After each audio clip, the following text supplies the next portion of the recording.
আবু জেহেল কি করত? যখন কোথাও কোনো সম্ভ্রান্ত সম্পদশালী ব্যক্তির মৃত্যুর সময় উপস্থিত হতো, আর যদি ওই ব্যক্তির কোনো নাবালক সন্তান থাকতো, আবু জেহেল ওই লোকটার কাছে গিয়ে বলতো, ও ভাই, তুমি হয়তো দুনিয়ায় বেশি সময় থাকবা না, কিন্তু তোমার ইন্তেকালের পর তোমার এই নাবালক সন্তান, তোমার রেখে যাওয়া সম্পদের কি অবস্থা হবে?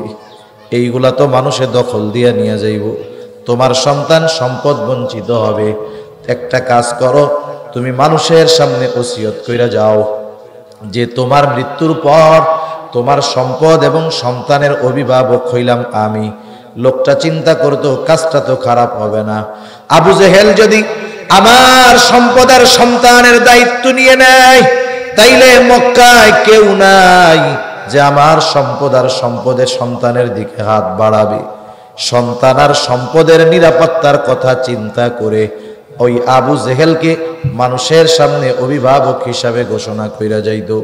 লোকটা যখন দুনিয়া থেকে চলে যাইত, ওই ইয়াতিম বাচ্চা যখন বড় হইতো, বুঝতে শিখতো, আবু জেহেলের কাছে গিয়া যখন তার সম্পদ চাইতো, আবু জেহেল তার সাথে খারাপ আচরণ কইরা ঘাড় ধাক্কা দিয়া বাইর কইরা দিত।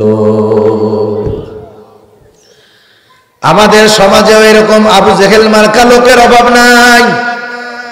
ভাই মারা গেছে, ভাতিজা নাবালক, ভাতিজার সম্পদ নিজে দখল দিয়া ভাতিজাকে ঘর থেকে বাহির কইরা দেয়, খারাপ আচরণ করে। এমন লোক বলেন তো সমাজে আছে না নাই? সাধারণভাবে অন্য কারো সম্পদ অন্যায়ভাবে ভক্ষণ করা, এটা নিঃসন্দেহে বড় মন্দ কাজ। কিন্তু ইয়াতীমের সম্পদের ব্যাপারে আল্লাহ তাআলা আরেকটু কঠোরতা অবলম্বন করে বলেন, ইয়াতীমের সম্পদ এটা হলো আগুন, আগুন। সেই জন্য আল্লাহ তাআলা বলেন, ইন্নাল্লাযীনা ইয়াকুলুনা আমওয়ালাল ইয়াতামা যুলমা ইন্নামা ইয়াকুলুনা ফি বুতুনিহিম নারা ওয়া সায়াসলাউনা সাঈরা। আল্লাহ তাআলা বলেন, নিশ্চয়ই যারা অন্যায়ভাবে ইয়াতীমের সম্পদ ভক্ষণ করে, ইন্নামা ইয়াকুলুনা ফি বুতুনিহিম নারা, কেমন যেন তারা আগুন দিয়ে তাদের পেট ভরে। বলেন তো আগুনের স্থান জান্নাত নাকি জাহান্নাম? এই জন্য আল্লাহ তাআলা বলে, গোলাম, দুনিয়ায় ইয়াতীমের সম্পদ ভক্ষণ করলি, পেটটারে আগুন দিয়া ভরলি, ওয়া সায়াসলাউনা সাঈরা, অচিরেই তাদের আবাসস্থল হবে জাহান্নাম। এই জন্য ইয়াতীমের সম্পদ ভক্ষণ করলে জাহান্নামে যাওয়া লাগবেই, এই ঘোষণা যিনি দিলেন তিনি কে? ফাআম্মাল ইনসানু ইযা মাবতালাহু রাব্বুহু ফাআকরামাহু ওয়া না'আমাহু। আল্লাহ তাআলা যখন মানুষের পরীক্ষা নেওয়ার জন্য ফাআকরামাহু ওয়া না'আমাহু, তাকে সম্মানিত করে, সাথে সাথে তাকে যখন আল্লাহ তাআলা অনেক রিজিক দেয়, অনেক সম্পদ দেয়, এই মানুষটা মনে করে আল্লাহ তাআলা মনে হয় তাকে ভালোবেসে এগুলো দিয়েছে। তখন সে ওই সম্মান সম্পদের মালিক হবার পর মানুষের সামনে সে বলতে থাকে, ফায়াকুলু রব্বি আকরামান, যে আমার রব আমাকে সম্মান সম্পদের দ্বারা সম্মানিত করেছে। অনেক বেনামাজি দেখবেন নামাজ কালাম পড়ে না, কিন্তু টাকা পয়সা গাড়ি বাড়ির মালিক, এরকম আছে না নাই? মানুষের সামনে আইসা কি কয়, দেখছেন আল্লাহ আমারে কত ভালোবাসে, এই জন্য আল্লাহ আমাকে ধন দৌলত টাকা পয়সার কোনো কিছুর অভাব দেয় নাই, কিন্তু নামাজ কালাম পড়ে না, আল্লাহ নাফরমানি করে। এখন বলেন তো, ও মনে করতেছে আল্লাহ আমাকে ভালোবেসে এগুলো দিয়েছে, অথচ কি আল্লাহ ভালোবেসে দিয়েছে না পরীক্ষা করার জন্য দিছে? আল্লাহ তাআলা তো দুনিয়ার পথ ফেরাউনরে কম দেন নাই। নমরুদকে আল্লাহ তাআলা বাদশাহী দান করেছে, কারুনকে কত সম্পদ দান করেছে। এখন বলেন তো, কারুনকে সম্পদ দিয়েছে আল্লাহ, এর মানে কারুনকে মনে হয় আল্লাহ খুব ভালোবাসে। ফেরাউনকে কত বড় রাজত্ব আল্লাহ দিয়েছে, নমরুদকে কত বড় রাজত্ব আল্লাহ দিয়েছে। বলেন তো এর দ্বারা উদ্দেশ্য কি এটা নাকি নমরুদ ফেরাউনরে আল্লাহ খুব ভালোবাসে? সেই জন্য সম্পদ আর দুনিয়ার সম্মান এটা আল্লাহ তাআলার ভালোবাসা পাওয়ার মানদণ্ড কখনোই হতে পারে না। এ কথাই আল্লাহ তাআলা বলেন, ওই মানুষেরা মনে করে আমি তাকে সম্পদ, আমি তাকে এই নিয়ামত দিয়েছি, মনে হয় তাকে ভালোবাসা, এই জন্য মানুষের সামনে গর্বের সাথে বলে। অথচ আল্লাহ বলেন আমি এগুলো দিলাম পরীক্ষা করার জন্য। আবার যখন পরীক্ষা নেওয়ার জন্য আল্লাহ তাআলা মাঝে মধ্যে সম্মান কেড়ে নেয়, সম্পদ কেড়ে নেয়। আল্লাহ তাআলা যেমন মানুষকে সচ্ছলতা দিয়ে পরীক্ষা নেয়, আল্লাহ তাআলা অভাব দিয়েও বান্দার পরীক্ষা নেয়। এরপরেই আল্লাহ তাআলা বলেন, ওয়া আম্মা ইযা মাবতালাহু ফাকাদারা আলাইহি রিজকাহু ফায়াকুলু রাব্বি আহানান। আল্লাহ তাআলা যখন মানুষের পরীক্ষা নেওয়ার জন্য ফাকাদারা আলাইহি রিজকাহু, তার রিজিককে আল্লাহ তাআলা সংকীর্ণ করে দেয়, তাকে অভাবে ফেলে দেয়, সে তখন বলে ফায়াকুলু রাব্বি আহানান, আমার রব আমাকে অপমানিত করেছে। মুফাসসিরিনে কেরাম বলেন, কেমন যেন সে বলতে চায় আমি সম্মান সম্পদের উপযুক্ত ছিলাম, কিন্তু আল্লাহ তাআলা আমাকে এটা দেয় নাই। নাউজুবিল্লাহ বলে। এখন ও কি বলে যে আমি সম্পদ সম্মানের উপযুক্ত ছিলাম, কিন্তু আমাকে এইটা আল্লাহ দেয় নাই। এ কথা বলার দ্বারা আল্লাহ তাআলার ব্যাপারে মিথ্যারোপ করা হয়। কি করা হয় বলেন? যে আমি যোগ্য ছিলাম, আল্লাহ দেয় নাই, তাহলে আমি যোগ্য যেহেতু দেয় নাই, এটা বেইনসাফি হইছে না? আল্লাহ তাআলা কি কারোর সাথে বেইনসাফি করে? কেউ যদি আমার আপনার ব্যাপারে এমন কোনো কথা বলে, এমন কোনো বিষয়ে আমাকে আপনাকে দোষারোপ করে যার সাথে আমার কোনো সম্পৃক্ততা নাই, বলেন তো এই রকম দোষারোপ করলে আমি আপনি চুপ থাকবো না তার ওই কথার প্রতিবাদ করব? নিশ্চয়ই নিশ্চয়ই ওই তার কথার প্রতিবাদ আমি আপনি করব। যেই মানুষগুলো এই কথা বলে যে আমি সম্পদ সম্মানের উপযুক্ত ছিলাম কিন্তু আল্লাহ দেয় নাই, আল্লাহ তাআলা তাদের এই কথার জবাবে বলেন, প্রথমেই বলেন কাল্লা, তোমরা যেই কথা বলতেছো এটা কখনোই সত্য কথা নয়। তোমাদের এই কথা ভিত্তিমূল ভিত্তিহীন, তোমাদের এই কথা সত্য নয়। সাথে সাথে আল্লাহ তাআলা ওই ধরনের মানুষের রিজিকের সংকীর্ণতার কারণগুলো আল্লাহ তাআলা বর্ণনা করেন।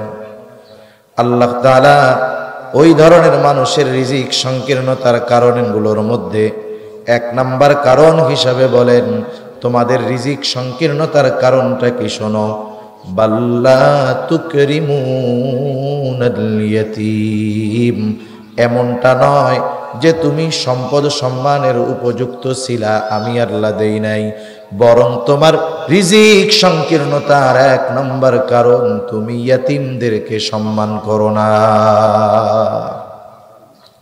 ইয়াতীমদের সম্মান করো না। ইয়াতীমদের সম্মান করার অর্থ কি? ইয়াতীম তো ছোট হয়, ছোট মানুষকে আবার সম্মান কিভাবে করা হয়? মুফাসসিরিনে কেরাম বলেন এখানে উদ্দেশ্য হলো তোমরা ইয়াতীমের হক যথাযথভাবে আদায় করো না। ইয়াতীম সাধারণত দুই শ্রেণীর হয়, একটা হলো ধনী ইয়াতীম আর একটা হলো গরিব ইয়াতীম। ইয়াতীম কিন্তু বাবা অনেক টাকা পয়সা রেখে গেছে, ধন দৌলত রেখে গেছে, আর একজন ইয়াতীম বাবাও কোনো সম্পদ কিছুই রাখা যায় নাই, এটা গরিব অসহায় ইয়াতীম। সেই জন্য ইয়াতীম ধনী হোক আর গরিব হোক, সকল ধরনের ইয়াতীমের সাথে সদাচরণ করার নির্দেশ আল্লাহ তাআলা দিয়েছে। অনেক সময় আত্মীয় স্বজনের মধ্যে ইয়াতীম থাকে, কিন্তু ইয়াতীম যদি টাকা পয়সাওয়ালা হয় আর কি, তার বাপ টাকা পয়সা রেখে মারা গেছে, এই সম্পদের কারণে ওই ধনী ইয়াতীমের সাথে আমরা ভালো আচরণ করি। আবার আরেকজন তার বাপও গরিব, একেবারে টাকা পয়সা কিছুই রাখা যায় নাই, মারা গেছে, আত্মীয় স্বজন তার খরচ বহন করে, এই যে গরিব ইয়াতীম, ওর সাথে আমরা খারাপ আচরণ করি। ইয়াতীম ধনী হোক আর গরিব হোক, উভয় অবস্থায় তার সাথে ভালো আচরণ করতে হবে। সেই জন্য সদাচরণ হলো সকল ধরনের ইয়াতীমের হক। রাসূল আকরাম সাল্লাল্লাহু আলাইহি ওয়াসাল্লামের কাছে এক লোক আসছে, আয়েশা বলে, ইয়া রাসূলুল্লাহ, আমার অন্তরটা বড় কঠোর, আমার অন্তরটা বড় শক্ত। ইয়া রাসূলুল্লাহ, আপনি আমাকে এমন আমল শিখায়া দেন যে আমল করলে আমার শক্ত হৃদয়টা নরম হয়ে যাবে। রাসূল আকরাম সাল্লাল্লাহু আলাইহি ওয়াসাল্লাম তাকে বললেন, আমসাহ রাসাল ইয়াতীম ওয়া আত'ইমিল মিসকিন, তুমি ইয়াতীমের মাথায় হাত বুলায় দাও আর মিসকিনদের খানা খাওয়াও, আল্লাহ তাআলা তোমার কঠিন হৃদয়টাকে নরম বানায়া দিবে। সেই জন্য মাঝে মধ্যে আমরা ইয়াতীমের মাথায় হাত বুলায়া দিব, ইয়াতীমের সাথে ভালো আচরণ করব। রাসূলুল্লাহ সাল্লাল্লাহু আলাইহি ওয়াসাল্লামকেও আল্লাহ তাআলা নির্দেশ দিয়েছেন, ও পয়গম্বর, আপনি তো ইয়াতীম ছিলেন, ইয়াতীম, আমি আপনাকে ইয়াতীম অবস্থায় পেয়েছি, ইয়াতীম অবস্থায় পেয়ে আমি আপনাকে ছেড়ে দেই নাই। ওয়াজাদাকা ইয়াতীমান ফাআওয়া, আল্লাহ তাআলা রাসূল আকরাম সাল্লাল্লাহু আলাইহি ওয়াসাল্লামের ব্যাপারে বলেন, আমি আপনাকে ইয়াতীম অবস্থায় পেয়েছি, ইয়াতীম অবস্থায় পেয়ে আমি আপনাকে ছেড়ে দেই নাই। আমি আপনাকে ইয়াতীম অবস্থায় পাওয়ার পর যথাযথ লালন পালনের ব্যবস্থা আমি আল্লাহ করেছি। আপনি ইয়াতীম নবী, ইয়াতীমের অবস্থা ভালো বুঝবেন, এই জন্য আপনার প্রতি আমি আল্লাহর নির্দেশ হলো ফাআম্মাল ইয়াতীমা ফালা তাকহার, আপনি ইয়াতীমদের সাথে কখনোই কঠোরতা অবলম্বন করবেন না।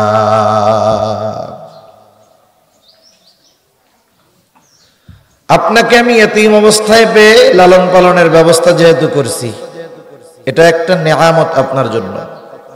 এই নেয়ামতের বিপরীতে নির্দেশ, ইবাদত হলো আপনি ইয়াতীমের সাথে কখনো কঠোর আচরণ করবেন না।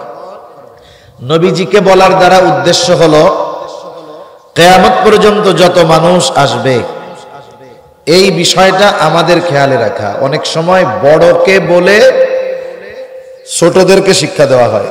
অনেকে বলে না যে দেখ অমুক এত পাওয়ারফুল লোক, তারে ছাড় দেয় নাই আর আমাদের ছাড় দিবে। বলছে যদিও নবীকে, কিন্তু উদ্দেশ্য হলো আমরা, যে আমরা কখনো যেন ইয়াতীমদের সাথে কঠোর আচরণ না করি। ইয়াতীমদের সাথে ভালো আচরণ করা, সদাচরণ করা, এটা হলো নববী সিফাত, নবীজির গুণ। আর ইয়াতীমদের সাথে খারাপ আচরণ করা, এটা হলো আবু জেহেলের কর্ম। আবু জেহেলের বদ অভ্যাস ছিল, সে ইয়াতীমদের সাথে খারাপ আচরণ করত। শুধু তাই না, ইয়াতীমদের সম্পদ সে নিজে ভক্ষণ করে খায়া ফেলত। সেই জন্য ইয়াতীম ধনী হোক আর গরিব হোক, সর্ব অবস্থায় সকল ধরনের ইয়াতীমের সাথে সদাচরণ করব। খারাপ আচরণ করলে তারা কষ্ট পাবে। যার টাকা পয়সা আছে ওই ইয়াতীম, সে চিন্তা করবে, আরে আমার তো আব্বা নাই, আমার বাপ যদি বেঁচে থাকতো তাইলে মানুষে আমার সাথে খারাপ আচরণ করতো না। আর যেটা গরিব ইয়াতীম, ও চিন্তা করবে আমার তো টাকা পয়সাও নাই, বাপও নাই, যদি থাকতো তাইলে আমার সাথে মানুষ খারাপ আচরণ করতো না। আমার আপনার আচরণের দ্বারা কখনো কোনো ইয়াতীমের জবাব দিয়ে আহ বা কষ্টদায়ক কোনো শব্দ যেন বের না হয়, এ ব্যাপারে আমরা খেয়াল রাখবো ইনশাআল্লাহ। সাথে সাথে আমরা যদি পারি ইয়াতীমের অভিভাবক হব, অভিভাবক, ইয়াতীমের রক্ষণাবেক্ষণের দায়িত্ব যদি সম্ভব হয় আমরা পালন করব। যেই সমস্ত ইয়াতীম অভাবী, দরিদ্র, গরিব ইয়াতীম, ওই ইয়াতীমগুলোর অভিভাবকের দায়িত্ব যদি আমরা গ্রহণ করতে পারি লাভ আছে। অনেক সময় মাদ্রাসাগুলোর মধ্যে অসহায় দরিদ্র ইয়াতীম ছাত্র থাকে কি থাকে না। আপনি আমি যদি একজন ইয়াতীমের অভিভাবক হতে পারি, আমার বাড়িতে যদি একটা ইয়াতীমকে লজিং রাখতে পারি, কিছুটা খাওয়াইতে পারি, নিজের ঘরের সদস্য বানাইতে পারি, আল্লাহর কসম এতে আমার আপনার লস হবে না। নবীজি এক হাদিসের মধ্যে বলেন, যেই ঘরের মধ্যে একজন ইয়াতীম আছে আর ওই ইয়াতীমের সাথে সদাচরণ করা হয়, ভালো ব্যবহার করা হয়, নবীজি বলেন ওই ইয়াতীমের সাথে সদাচরণ করার কারণে নবীজি বলেন ওই ঘরটা হলো উত্তম ঘর। নবী বলেন ওই ঘর কতই না উত্তম ঘর, যেই ঘরে একজন ইয়াতীম আছে আর ওই ইয়াতীমের সাথে সদাচরণ করা হয়, ভালো ব্যবহার করা হয়। এরপরে নবীজি বলেন, ওই ঘর কতই না নিকৃষ্ট ঘর, যেই ঘরে একজন ইয়তীম আছে আর তার সাথে খারাপ আচরণ করা হয়। বুজুর্গানে দিন উলামায়ে কেরাম বলেন, যেই ঘরে ইয়তীম আছে আর ওই ইয়তীমের সাথে ভালো ব্যবহার করা হয়, ওই ঘর আল্লাহ তাআলা রহমত বরকত দিয়া ভরপুর কইরা দেয়। আর যেই ঘরে ইয়তীম আছে আর ইয়তীমের সাথে খারাপ আচরণ করা হয়, আল্লাহ তাআলা ওই ঘর থেকে রহমত আর বরকত উঠায়া নিয়ে যায়। এই জন্য আমি তো জানি না, আমি এমনিই বলতেছি আর কি। এই মাদ্রাসায় যদি থাকে ওইরকম ইয়াতিম, দূরের ছাত্র যদি থাকে, যার একটু সামর্থ্য আছে, সে যদি ইয়াতিমকে লজিং রাখে, খাওয়ায়, তার অভিভাবক হয়, বলেন তার লস আছে? কোনো লস নাই। আপনি আমি যদি একটা ইয়াতিমের পুরা দায়িত্ব গ্রহণ না করতে পারি, আংশিক অভিভাবকত্বের দায়িত্ব গ্রহণ করব। মুহতামিম সাহেবের কাছে এসে বলবো, মুহতামিম সাহেব, আপনার মাদ্রাসায় যদি কোনো ইয়াতিম থাকে, ইয়াতিমের সারা বছর যত জামা কাপড় লাগে আমি বানায়া দিব। এত অ্যাবিলিটি নাই, বলবেন ইয়াতিমের যেই জুতা লাগে আমি কিনা দিব, তেল পানি সাবান যা লাগে আমি কিনে দিব। একটা অংশের অভিভাবকত্বের দায়িত্ব হলেও যদি গ্রহণ করা যায়, ইয়াতিমের অভিভাবক হইলে লাভ কি? নবীজির জবানেই শুইনা নেন। নবীজি বলেন, আনা ওয়া কাফিলুল ইয়াতীম কাহাতাইনি ফিল জান্নাহ। নবীজি বলেন, আমি আর ইয়াতিমের অভিভাবক জান্নাতের মধ্যে পাশাপাশি অবস্থান করব। দুনিয়ায় আমরা একজন ভালো মানুষের পাশে থাকার জন্য কত কিছু করি, অথচ জান্নাতে যদি নবীর পাশে থাকা যায়, এর চাইতে সৌভাগ্যের আর কিছু আছে? রাসূলুল্লাহ সাল্লাল্লাহু আলাইহি ওয়াসাল্লামের কাছে এক লোক আসছে, বেদুইন গ্রাম্য সাহাবী। নবীজি আরেকজনের সাথে কথা বলতেছিলেন।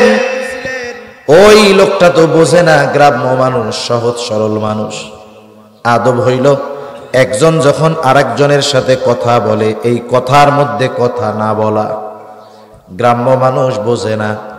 নবীজি আরেক বলতেছে, এর মধ্যেই ওই গ্রামের লোকটা নবীজিকে জিজ্ঞাসা করতেছে, ইয়া রাসূলুল্লাহ মাতাস সাআহ, কিয়ামত কখন হবে? নবীজি কথা শেষ করার পরে বললেন, ওই লোকটা কোথায় যেই লোকটা আমাকে জিজ্ঞাসা করেছে কিয়ামত কখন হবে? বলে, আনা ইয়া রাসূলুল্লাহ, আমি। নবীজি তাকে পাল্টা প্রশ্ন করেছে, মা আদাত্তা লাহা, তুমি যে কিয়ামত কখন হবে জিজ্ঞাসা করতেছ, কিয়ামতের জন্য তুমি কি পাথেয় সংগ্রহ করছো? লোকটা সহজ সরল মানুষ, সহজে জবাব দিল, আমি আল্লাহ এবং তার রাসূলকে ভালোবাসি। নবীজিও বললেন, আলমারউ মাআ মান আহাব্বা, যে যাকে মহব্বত করে তার সাথে থাকবে। এই কথা শুনে লোকটা বাড়ির দিকে হাঁটা ধরলো। হযরতে আনাস রাদিয়াল্লাহু তাআলা আনহু বলেন, নবীজির জবানে যখন শুনলাম যে যাকে মহব্বত করে তার সাথে জান্নাতের মধ্যে থাকবে, হযরত আনাস বলেন, এই কথা নবীজির মুখে শ্রবণ করবার পর, ইসলাম গ্রহণের পরে আমরা এতটা খুশি হই নাই যতটা খুশি হয়েছি নবীজির সাথে জান্নাতে থাকতে পারবো এই কথাটা শ্রবণ করবার পরে। ইসলাম গ্রহণের পরে কোন কথায় এত খুশি আমরা হই নাই, এই কথাটা শুই না এত খুশি হইছি যে আমরা জান্নাতেও নবীজির সাথে থাকতে পারবো। হযরত আনাস রাদিয়াল্লাহু তাআলা আনহু বলেন, আমি আল্লাহ এবং তার রাসূলকে ভালোবাসি, আবু বকর ওমরকে ভালোবাসি। যদিও তাদের মতো আমল করতে পারি নাই, তবে আল্লাহ তাআলার কাছে আশা করি জান্নাতে আমি তাদের সাথে থাকতে পারবো। চিন্তা কইরা দেখেন, নবীর সাথে থাকার খবরে সাহাবায়ে কেরাম সবচাইতে বেশি খুশি। ওই নবী জানায় দেন, ও আমার উম্মত, তুমি ইয়াতীমের অভিভাবক হয়ে যাও, জান্নাতে তোমরা আমি নবীর সাথে থাকতে পারবা। তাহলে আমাদের যার যেমন সামর্থ্য আছে ওই আলোকে ইয়াতীমের অভিভাবকত্ব গ্রহণ করব ইনশাআল্লাহ। করব তো ইনশাআল্লাহ? আপনি কিছু নাই যাই বলবেন, হুজুর এই ছেলের সারা বছরের কাপড় কাচার যেই সাবান লাগে আমি এটা কিনা দিব, যতটুকু তেল লাগে আমি কিনা দিব, যে কয় জোড়া স্যান্ডেল লাগে আমি কিনা দিব, সারা বছরে 2-3টা লুঙ্গি লাগে আমি তার লুঙ্গির দায়িত্ব নিলাম। এভাবে আংশিক হলেও অভিভাবকত্বের দায়িত্ব গ্রহণ করার চেষ্টা আমরা করব ইনশাআল্লাহ। আরে দেখেন নবীজি এক হাদিসে বলছে না, মান বানা লিল্লাহি মাসজিদান বানাল্লাহু লাহু বাইতান ফিল জান্নাহ, যে মসজিদ বানাবে আল্লাহ তার জন্য জান্নাতে ঘর বানাবে। এই ফজিলতের কথা চিন্তা কইরা আমরা যদি প্রত্যেকে এক একজন এক একটা মসজিদ বানাই তাহলে তো ইমাম সাহেব খুঁজে পাওয়া যাবে না, ঠিক না? এই হাদিসের ব্যাখ্যা এই জন্য মুহাদ্দিসিনে কেরাম বলেন এক একজন এক একটা বানাবে বিষয়টা এমন না, মসজিদ বানানোর কাজে যার যতটুকু সামর্থ্য আছে সে তার সামর্থ্য অনুযায়ী অংশগ্রহণ করবে, এর বিনিময়ে আল্লাহ তাআলা জান্নাতে তারে ঘর বানায়া দিবে। সুবহান। আমার তো একজনের দায়িত্ব পরিপূর্ণ নেওয়ার মতো অ্যাবিলিটি নাই, আমার যতটুক আছে ততটুকের দায়িত্ব নিলাম, আশা করা যায় এই কারণেই নবীজির সাথে জান্নাতে থাকা যাবে, ঠিক কিনা বলেন? আবার কতজন আছে ইয়তীমের অভিভাবক হবে কি উল্টা ইয়তীমের সম্পদ ভক্ষণ করে ফেলে? বলেন তো, এমন লোক মনে হয় দুনিয়ায় নাই, এমন লোক দুনিয়ায় অভাব নাই। ইয়তীমের সম্পদ ভক্ষণ করা এটা হলো আবু জেহেলের খাসলাত। আবু জেহেলের কাজ ছিল, আবু জেহেল কি করত? যখন কোথাও কোনো সম্ভ্রান্ত সম্পদশালী ব্যক্তির মৃত্যুর সময় উপস্থিত হতো, আর যদি ওই ব্যক্তির কোনো নাবালক সন্তান থাকতো, আবু জেহেল ওই লোকটার কাছে গিয়ে বলতো, ও ভাই, তুমি হয়তো দুনিয়ায় বেশি সময় থাকবা না, কিন্তু তোমার ইন্তেকালের পর তোমার এই নাবালক সন্তান, তোমার রেখে যাওয়া সম্পদের কি অবস্থা হবে? এইগুলা তো মানুষে দখল দিয়ে নিয়ে যাইব, তোমার সন্তান সম্পদ বঞ্চিত হবে। একটা কাজ করো, তুমি মানুষের সামনে ওসিয়ত কইরা যাও যে তোমার মৃত্যুর পর তোমার সম্পদ এবং সন্তানের অভিভাবক হইলাম আমি। লোকটা চিন্তা করতো কাজটা তো খারাপ হবে না। আবু জেহেল যদি আমার সম্পদ আর সন্তানের দায়িত্ব নিয়ে নেয়, তাইলে মক্কায় কেউ নাই যে আমার সম্পদ আর সম্পদের সন্তানের দিকে হাত বাড়াবে। সন্তান আর সম্পদের নিরাপত্তার কথা চিন্তা করে ওই আবু জেহেলকে মানুষের সামনে অভিভাবক হিসাবে ঘোষণা কইরা যাইত। লোকটা যখন দুনিয়া থেকে চলে যাইত, ওই ইয়াতিম বাচ্চা যখন বড় হইতো, বুঝতে শিখতো, আবু জেহেলের কাছে গিয়া যখন তার সম্পদ চাইতো, আবু জেহেল তার সাথে খারাপ আচরণ কইরা ঘাড় ধাক্কা দিয়া বাইর কইরা দিত। আমাদের সমাজেও এরকম আবু জেহেল মার্কা লোকের অভাব নাই। ভাই মারা গেছে, ভাতিজা নাবালক, ভাতিজার সম্পদ নিজে দখল দিয়া ভাতিজাকে ঘর থেকে বাহির করে দেয়, খারাপ আচরণ করে। এমন লোক বলেন তো সমাজে আছে না নাই? সাধারণভাবে অন্য কারো সম্পদ অন্যায়ভাবে ভক্ষণ করা এটা নিঃসন্দেহে বড় মন্দ কাজ, কিন্তু ইয়তীমের সম্পদের ব্যাপারে আল্লাহ তাআলা আরেকটু কঠোরতা অবলম্বন করে বলেন, ইয়তীমের সম্পদ এটা হলো আগুন, আগুন।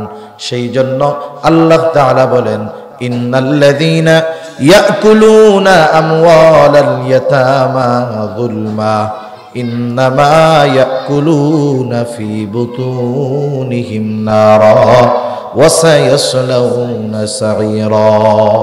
আল্লাহ তাআলা বলেন, নিশ্চয়ই যারা অন্যায়ভাবে ইয়তীমের সম্পদ ভক্ষণ করে, ইন্নামা ইয়াকুলুনা ফি বুতুনিহিম নারা, কেমন যেন তারা আগুন দিয়ে তাদের পেট ভরে। বলেন তো আগুনের স্থান জান্নাত নাকি জাহান্নাম? এই জন্য আল্লাহ তাআলা বলে, গোলাম, দুনিয়ায় ইয়তীমের সম্পদ ভক্ষণ করলি, পেটটারে আগুন দিয়া ভরলি, ওয়া সায়াসলাউনা সাঈরা, অচিরেই তাদের আবাসস্থল হবে জাহান্নাম। এই জন্য ইয়তীমের সম্পদ ভক্ষণ করলে জাহান্নামে যাওয়া লাগবেই, এই ঘোষণা যিনি দিলেন তিনি কে? এজন্য খবরদার, কখনো ইয়তীমের সম্পদের দিকে হাত বাড়াবো না। সাধারণভাবেই অন্য কারো সম্পদ অন্যায়ভাবে দখল দিলে খবর হয়ে যাবে কিয়ামতের দিন। আপনাদের এলাকায় আইল ঠেলাঠেলি অভ্যাস আছে, বুঝেননিও? একজনে কুপাইতে কুপাইতে আর একজনের জমির মধ্যে চলে যায়, এই আমল আছে না? বড় খারাপ কাজ। রাসূলুল্লাহ সাল্লাল্লাহু আলাইহি ওয়াসাল্লাম বলেন, কেউ যদি অন্যায়ভাবে কারো 1 বিঘত জমিনও দখল দেয়, মাত্র 1 বিঘত, নবীজি বলেন কিয়ামতের দিন 7 তবক জমিন তার গলায় ঝুলায় দেওয়া হবে। এই জন্য সাবধান, দুনিয়ায় একটু কম খাইলাম ভালো, আখেরাতে যেন ধরা পড়া না যায়। দুনিয়ায় যদি একটু আরেকজনরে ছাড় দেই, প্রতিবেশীরে যদি একটু ছাড় দিয়া দেই, দুনিয়ায় যদি ছাড় দেই, আশা করা যায় কিয়ামতের দিন আল্লাহ আমাকে ছাড় দিয়া নাজাত দিয়া দিবে। ঠিক কিনা বলেন? এই জন্য কখনোই কারো সম্পদ বক্ষণ করব না অন্যায় ভাবে। ইয়াতিমের সম্পদ বক্ষণ করব না, প্রয়োজনে ইয়াতিমকে বেশি দিব, আল্লাহ তাআলা বরকত দিবে। ইয়াতিমকে সম্মান করার অর্থই হলো এইটা, ইয়াতিমের সাথে সদাচরণ করা, পারলে ইয়াতিমের অভিভাবক হওয়া, কখনোই ইয়াতিমের সাথে খারাপ আচরণ না করা, ইয়াতিমের সম্পদ অন্যায়ভাবে ভোগ না করা। আল্লাহ রাব্বুল আলামিন রিজিক সংকীর্ণতার দ্বিতীয় কারণ বলেন, ওয়ালা তাহাদ্দুনা আলা তাআমিল মিসকিন।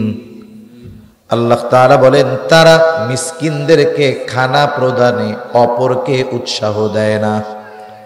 এখানে আল্লাহ তাআলা প্রথম বিষয় উল্লেখ না করে দ্বিতীয় বিষয় উল্লেখ করেছেন। কিছু কিছু সময় এমন হয়, একটা প্রশ্নের জবাব দেওয়ার দ্বারা আগের অনেক প্রশ্নের জবাব অটোমেটিক পাওয়া যায়। আল্লাহ তাআলা বললেন যে তারা অন্যকে মিসকিনদের খানা দিতে উৎসাহ দেয় না, বরং নিরুৎসাহিত করে। এর মানে কি বোঝা গেল? সে নিজেও দেয় না, আর একজনকেও দিতে দেয় না। মনে করেন এক গ্রামে শিক্ষিত মানুষ খুব কম। এখন ওই গ্রামের মানুষ, মুরব্বী যারা আছে, আগের মুরব্বী লেখাপড়া বলতে বুঝে যে ম্যাট্রিক আইএ পাস করলে অনেক শিক্ষিত। এক সময় মানুষ ম্যাট্রিক আইএ পাস করলে গ্রামের মানুষ দেখতে আসতো যে অমুকের ছেলে আইএ পাস করছে। এরকম ছিল না গ্রামে? আগে ছিল। এখন ওই গ্রামের আইএ পাস এর বেশি কেউ নাই, কিন্তু একটা ছেলে লেখাপড়া শিখছে, অনেক লেখাপড়া, ঢাকা ভার্সিটিতে পড়ছে, অনার্স মাস্টার্স কমপ্লিট করছে, সাথে সাথে বিসিএস ক্যাডার হয়ে গেছে। বিসিএস ক্যাডার হলো বাংলাদেশের সর্বোচ্চ শিক্ষিত মানুষ। এখন ওই লোক যখন গ্রামে আসছে, গ্রামের সব মানুষ দেখতে আসছে যে আমাদের এই ছেলেটা নাকি সারা দেশের বড় এক শিক্ষিত মানুষ। সবাই দেখে দেখে কথাবার্তা বইলা চলে গেছে। একজন মুরব্বী দাঁড়িয়ে আছে। মুরব্বী তো জানে যে আইএ পাস করলে সে অনেক বড় শিক্ষিত, ম্যাট্রিক পাস করলে অনেক বড় শিক্ষিত। এখন মুরব্বী দাঁড়ায় আছে, সবাই চলে যাওয়ার পরে ওই বিসিএস ক্যাডার, ভার্সিটি লেভেল পার কইরা বিসিএস ক্যাডার হয়ে বড় চাকরি করতেছে, ওরে জিজ্ঞাসা করতেছে, বাবা তুমি কি লেখাপড়া করছো? বলে, চাচা আমি ঢাকা ভার্সিটি থেকে মাস্টার্স শেষ করছি, সাথে সাথে আমি এখন বিসিএস দিয়ে বিসিএস ক্যাডার আমি। এখন মুরব্বী তো বুঝে আইএ ম্যাট্রিক আইএ পাস করলে শিক্ষিত। ওরে জিজ্ঞাসা করতেছে, বাবা বুঝলাম তুমি মাস্টার্স হইছো, বিসিএস ক্যাডার হইছো, তুমি কি আইএ পাস করছিলে আব্বা? বুঝেন নাই? কথা বুঝতে পারছেন? এখন বলেন তো, যে অনার্স মাস্টার্স করলো সে কি ম্যাট্রিক ফেল করলে ওইটা পড়তে পারবে? আইএ পাস না করলে সে কি অনার্স করতে পারবে? পারবে না। তার মানে কেউ যদি বলে যে আমি মাস্টার্স কমপ্লিট করছি, তার মানে বোঝা গেল সে 5-এ পাস করছে, 8-এ পাস করছে, ম্যাট্রিক পাস করছে, আইএ পাস করছে, অনার্সও পাস করছে, এরপরেই না মাস্টার্স পাস করতে পারছে। কিছু কিছু বিষয় আছে দ্বিতীয় বিষয় উল্লেখ করার দ্বারা প্রথম বিষয়টা তার মধ্যে পাওয়া যায়। তার মানে আল্লাহ তাআলা বলতেছেন এই কথা যে তোমরা নিজেরাও তো মিসকিনদের খানা দাওই না, অপরকেও দিতে উৎসাহ দাও না, বরং নিরুৎসাহিত করো। ইয়াতিম মিসকিন অসহায়দের খানা খাওয়ানো বড় ফজিলতের কাজ। রাসূল আকরাম সাল্লাল্লাহু আলাইহি ওয়াসাল্লামের কাছে এক লোক এসে প্রশ্ন করতেছে, আইয়ুল ইসলামি খাইর, ইসলামের মধ্যে সর্বোত্তম আমল কোনটা? নবীজি ছিলেন উম্মতের রূহানি ডাক্তার, এই জন্য একই প্রশ্ন ব্যক্তি ভেদে নবীজি বিভিন্ন জবাব দিতেন। যার আলোকে যার যেই ব্যক্তির অবস্থা যেমন প্রশ্নের উত্তর হইত ওই ব্যক্তির আলোকে। একই ওষুধ রোগীর পরিবর্তনে একই অসুখের ওষুধ কিন্তু পরিবর্তন হয়ে যায়। মনে করেন একজনের ব্যথা উঠছে, ব্যথা হইলে ব্যথার বড়ি দিতে হয়, ঠিক না? কিন্তু বলেন তো যার কিডনি ড্যামেজ, এরে কি ব্যথার বড়ি সহজে দেওয়া যাবে নাকি? রোগীর অবস্থা দুই রকম। কিডনি রোগীরে ব্যথার বড়ি খাওয়াইলে ওর কিডনি ফেল হয়ে যাবে, কিন্তু সাধারণ যার কিডনি সমস্যা নাই, ওরে যদি একই ব্যথা হয় ওরে ব্যথার ট্যাবলেট দেওয়া যাবে। এই জন্য প্রশ্ন এক, কিন্তু ব্যক্তির ভিন্নতায় নবীজি একই প্রশ্নের জবাব ভিন্ন রকম দিতেন। রোগীর অবস্থা ভেদে যেমন ডাক্তার ওষুধ দেয়, নবীজিও ব্যক্তির অবস্থা ভেদে একই প্রশ্নের জবাব ভিন্ন ভিন্ন রকম দিতেন। কারণ নবীজি তো উম্মতের রুহানি ডাক্তার ছিলেন। এই ব্যক্তি প্রশ্ন করেছে, আইয়ুল ইসলামে খাইর, ইসলামের মধ্যে সর্বোত্তম কাজ কোনটা, উত্তম আমল কোনটা? নবীজি এই লোকের প্রশ্নের জবাবে বললেন, তুতঈমুত তাআম ওয়া তাকরাউস সালাম আলা মান আরাফতা ওয়া মান লাম তারিফ। তুমি মানুষকে বেশি মানুষকে খানা খাওয়াও, আর পরিচিত অপরিচিত সবাইকে বেশি বেশি সালাম দাও। নবীজি এক নম্বরে বলছেন মানুষকে খানা খাওয়াও। নবীজি কোন স্তর বিন্যাস করেন নাই। নবীজি বলেন নাই তুমি গরিবকে খাওয়াও, ইয়াতিমকে খাওয়াও, অসহায়কে খাওয়াও, বরং নবীজি সাধারণভাবে বলছে মানুষকে খানা খাওয়াও। এই হাদিসের আলোকে মুহাদ্দিসিনে কেরাম বলেন, একজন গরিব মানুষ সে যদি কোটিপতিকেও খানা খাওয়ায়, দুনিয়ার স্বার্থে নয় বরং আল্লাহ তাআলার সন্তুষ্টির জন্য, বলেন তো এই খানা খাওয়ানোর মধ্যে ফজিলত আছে না নাই? খানা খাওয়ানোর মধ্যে ফজিলত আছে। আপনি আপনার বিবাহের আয়োজন করছেন, আত্মীয় স্বজনদের দাওয়াত দিচ্ছেন, ছেলের বিবাহ কমিউনিটি সেন্টার ভাড়া করছেন, দাওয়াত দিয়া খাওয়াইলেন, বলেন তো ফজিলত আছে না নাই? জোরে কোন। অনেক জায়গায় দেখবেন খানা খাওয়ায়া টেবিল নিয়ে উল্টা টাকা নেওয়ার জন্য বৈশা থাকে। যদি এই কাম করে তাইলে ফজিলত আছে না নাই? আপনাকে ওইদিকে আছে নাকি এরকম? নাই, কে কইছে ফজিলত? হুজুর খাওয়াইয়া যদি নিয়ত ঠিক রাখি তাহলে আল্লাহ সওয়াব দিব, আর টাকা নিলে তো টাকার লাভ হইল। কি কোন ফজিলত হয় নাই? এই দাওয়াত দিয়ে বিনিময় পাওয়ার আশা, টাকা তোলা, এটা হলো দাওয়াতি না, এটা হলো ডাকাতি। এটাকে কি বলে? ডাকাতি। আমরা যাকেই দাওয়াত দেই আমরা খাওয়াবো আল্লাহর জন্য, বিনিময়বিহীন, প্রতিদান আশা করব না কারো কাছে।